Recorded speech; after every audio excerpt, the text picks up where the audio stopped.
Hi everyone, welcome to my channel. ఈరోజు నేను chicken curry ఇంకా రాగి పూరీలు చేస్తున్నాను. అవి ఎలా చేయాలో చెప్తాను. ఫస్ట్ చికెన్ కర్రీ చూద్దాము. కొంచెం ఆయిల్ వేసుకోండి బాండీలో. ఆ తర్వాత కట్ చేసి పెట్టుకున్న ఆనియన్స్, పచ్చిమిర్చి వేసుకోండి. తొందరగా ఫ్రై అవ్వాలంటే కొంచెం ఉప్పు వేసుకోండి.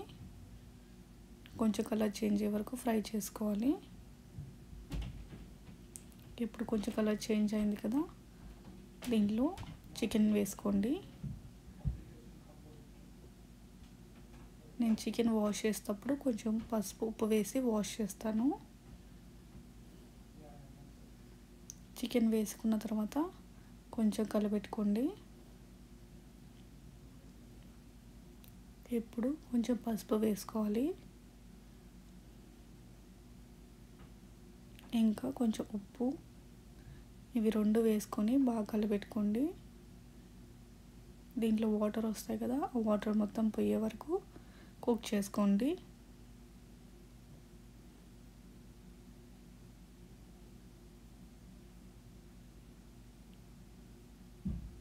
వాటర్ ఇంకిపోయాయి కదా, ఇప్పుడు జింజర్ గార్లిక్ పేస్ట్ వేసుకోవాలి. వేసుకొని బాగా కలుపుకోండి.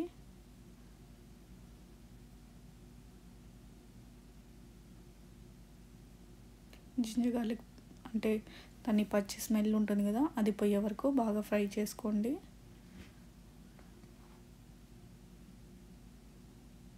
ఇప్పుడు మసాలాలు వేసుకుందాము.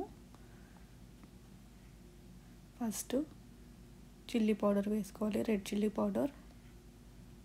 మీకు కారం ఎంత కావాలో దాన్ని బట్టి వేసుకోండి. ఆ తర్వాత కొంచెం చికెన్ మసాలా వేసాను, కొంచెం కొరియండర్ పౌడర్ వేసుకొని బాగా కలుపుకోండి.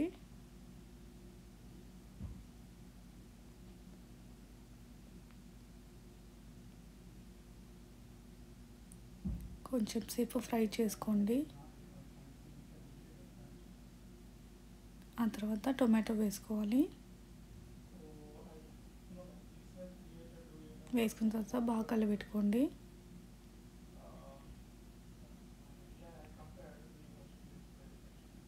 నేను ఇప్పుడు కరివేపాకు వేస్తున్నాను, మీరు ఫస్టే వేసుకోవచ్చు. వేసుకొని బాగా కలుపుకోండి. వాటర్ వేయాలి. ఇప్పుడు మీకు కన్సిస్టెన్సీ ఎలా కావాలో దాని ప్రకారం వాటర్ పోసుకోండి. నేను కొంచెం లూజ్గా చేస్తున్నాను, పూరీ చేస్తున్నాను కాబట్టి కొంచెం లూజ్గా చేస్తున్నాను కర్రీ. పైనుంచి కొంచెం కొత్తిమీర వేసుకొని కుక్ చేసుకోండి కొంచెంసేపు. ఇలా కన్సిస్టెన్సీ నేను చేశాను, మీకు ఎలా కావాలో దాని ప్రకారం చేసుకోండి. నెక్స్ట్ పూరీ ఎలా చేయాలో చెప్తాను. రాగి పూరీ అండి ఇది.